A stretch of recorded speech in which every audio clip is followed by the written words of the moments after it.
Friends welcome to another new video. तो এতক্ষণ ধরে আমরা ওয়েট করেছিলাম যে আজকে সুপ্রিম কোর্টে কি হতে চলেছে এসএসসি গেজেট বাতিলের যে মামলা বা টিচিং এক্সপেরিয়েন্সের 10 নম্বর তোলার যে মামলা ছিল বা এজ রিল্যাক্সেশনের যে মামলা ছিল সেই মামলাটি। তো যারা নতুন আছে অবশ্যই চ্যানেলটিকে সাবস্ক্রাইব করে পাশে থাকা বেল আইকনটি ক্লিক করে দাও যাতে সব তথ্যগুলো তোমরা টাইম টাইম এখান থেকে পেয়ে যাও।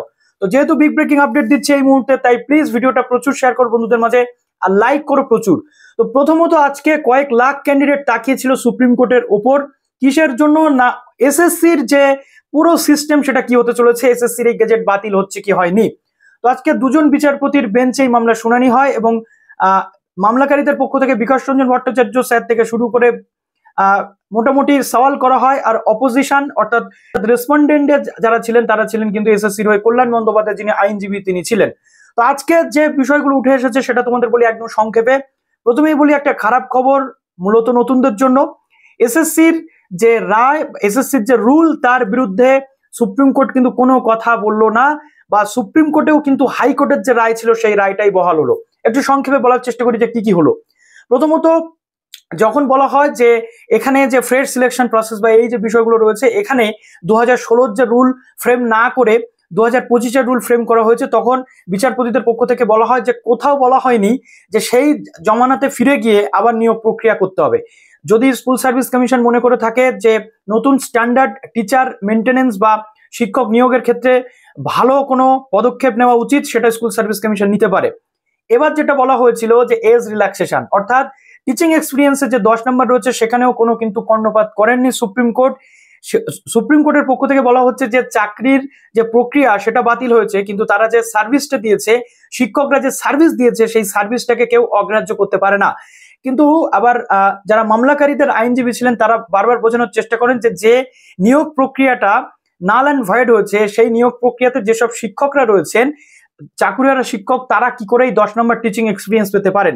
সেক্ষেত্রে সুপ্রিম কোর্টের পর্যবেক্ষণ, সুপ্রিম কোর্টের পক্ষ থেকে বলা হলো যে সেই বিষয়ে সুপ্রিম কোর্ট কোনো হস্তক্ষেপ করতে পারে না। স্কুল সার্ভিস কমিশন যদি মনে করে যে টিচিং এক্সপিরিয়েন্সের প্রয়োজন আছে, তারা টিচিং এক্সপিরিয়েন্স দিচ্ছে স্ট্যান্ডার্ড যে সমস্ত ক্যান্ডিডেট যাতে তারা সিলেক্ট করতে পারে তার জন্য টিচিং এক্সপিরিয়েন্সকে অস্বীকার করতে পারে না। ওকে, কিন্তু বারবার মেনশন করা হয় যে যারা প্যানেল থেকে বাদ পড়ে গেছে সেই সমস্ত শিক্ষকরা কি করে এক্সপিরিয়েন্স পেতে পারেন, কিন্তু সেখানে কোনো রকম কর্ণপাত কিন্তু করা হয়নি।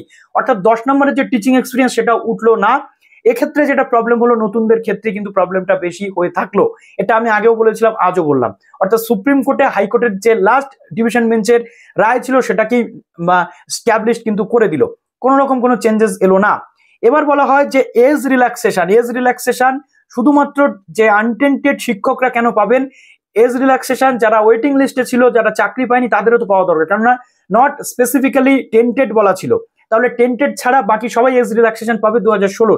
কিন্তু বিচারপতিদের পক্ষ থেকে বলা হয় যে এসএসসির পক্ষ থেকে এটা বলা হয় যে সমস্ত ক্যান্ডিডেটরা কোনো সিলেকশনেই আসেনি, তারা চাকরি পায়নি, চাকরি করেনি, তাহলে তারা কোনো পিকচারেই আসবে না, কোনো ছবিতেই তারা আসবে না, সমস্ত কিছু থেকে তারা বাদ থাকবে, না টিচিং এক্সপিরিয়েন্স পাবে না এজ রিল্যাক্সেশন পাবে। এটা কিন্তু বিচারপতিদের পক্ষ থেকে বলা হয়েছে। অর্থাৎ শুধুমাত্র যারা শিক্ষক রয়েছেন চাকুরিয়ারা শিক্ষক যারা টেন্টেড নন তারা ছাড়া 10 নম্বর টিচিং এক্সপিরিয়েন্স আর এজ রিল্যাক্সেশন কেউ পাবে না। 2016তে যাদের বয়স পেরিয়ে গেছে এই এজ রিল্যাক্সেশনটা কিন্তু তারাও পাবে না। এখান থেকে কিন্তু একটা বিষয় আমরা পরিষ্কার হয়ে গেলাম, অর্থাৎ শুধুমাত্র টেন্টেডরাই বাদ গেল, বাদ বাকি যে 3টে দাবি ছিল সেই 3টে দাবি মানা হয়নি। 2025 যে নিউ রুল রয়েছে সেই রুলটাকেই কন্টিনিউ করে পরীক্ষা কিন্তু নেওয়া যাবে, এটা বিচারপতিদের পক্ষ থেকে বলা হয়েছে যা the process should go on বা the process should go on, ঠিক আছে, এটা কিন্তু বলা হয়েছে। এবং যে সমস্ত ক্যান্ডিডেটরা চাকরি পায়নি তাদের তো অভিজ্ঞতার কোনো প্রশ্নই আসে না। ওকে, বেটার যোগ্য ক্যান্ডিডেট পেতে school service commission teaching experience দিতে পারে, এটা বলে দেওয়া হলো। এবার এটা বলা হয়েছে যে কেস ডিসমিসড, অর্থাৎ এই কেসের কোনো মেরিট নেই বলে কেসটা ডিসমিস করা হয়েছে। অর্থাৎ এখান থেকে আমরা যেটা বুঝলাম যে নতুনদের কিন্তু এখনো পর্যন্ত ফাইট করতে হবে, ওই যে 10 নাম্বার রয়েছে এক্সট্রা 10 নাম্বার পিছিয়ে থেকেই ফাইট করতে হবে, কোনো রকম ভাবে কিন্তু কোনো আলোকপাত করা হয়নি। আর নতুন নাকি পুরনো সেই প্রশ্নগুলো ওঠেনি, তার কারণ তার আগেই এই পুরো বিষয়টা কিন্তু ডিসমিস হয়ে গেছে। তো এই ছিল মোটামুটি তথ্য। এরপর অর্ডার কপি বেরোলে সেখানে সুপ্রিম কোর্ট ন্যাচারালি যেমন হাইকোর্টের অর্ডার ছিল সেটাকেই মান্যতা দিয়ে বাদবাকি একটা দুটো জিনিস হয়তো নতুন অ্যাড করতে পারে, বাট অ্যাডের সম্ভাবনা কম। অর্থাৎ আপাতত এই পর্যন্তই রইল মোটামুটি সমস্ত জিনিস। তো চলো ভিডিওটা এখানে শেষ করুন, ভালো থেকো সবাই, বেস্ট অফ লাক।